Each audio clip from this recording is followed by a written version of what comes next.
Alberto. And we want to take it now to Mike Seidel, who's live in Gulf Shores, Alabama. And Mike, unfortunately, we've got a lot of tropical moisture in the area. In Gulf Shores right now, the rain hasn't picked up, but we're expecting that to pick up here through the next 24 hours. Yeah, we're going to get some of the effects, certainly, of Tropical Storm Alberto. We're still under a tropical storm warning on the Alabama coast. Florida coast not only has a tropical storm warning, but a storm surge watch. The worst of the weather right now is going to be more than likely off to our east, because the center is going to come in, and it's that right front quadrant where we run the risk of a surge and also that tornado threat. Luckily, tornadoes and tropical systems tend to be on the EF0 or EF1 range. Out here, folks in the water today, feeding the seagulls, as you can see here in Gulf Shores. They did not raise the double red flag, so the beaches have been open.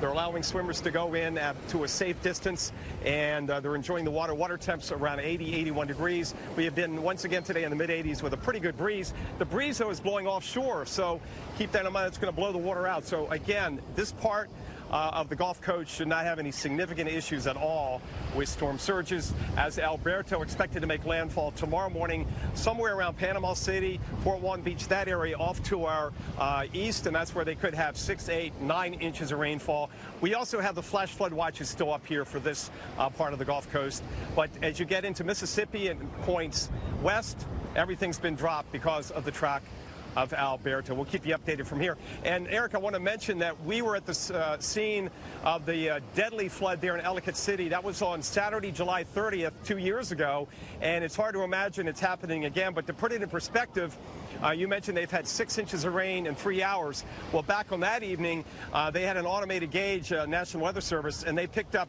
6 inches of rain in 90 minutes. 6 inches of rain in half the time that we're getting reports in today.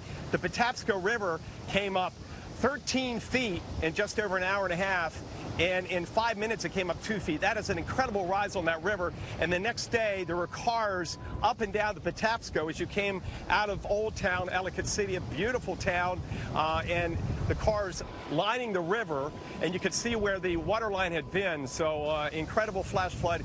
Losing 2 lives, unfortunately, 2 fatalities back in July of 2016, and keeping our fingers crossed, Erica, that today in Ellicott City, everybody got to higher ground, got to safety, and nobody perishes from this flood. But it happened again, and they were saying that was a once-in-a-thousand-year flood. Here we are 2 years later. Yeah, Mike, thank you so much for that context and great information.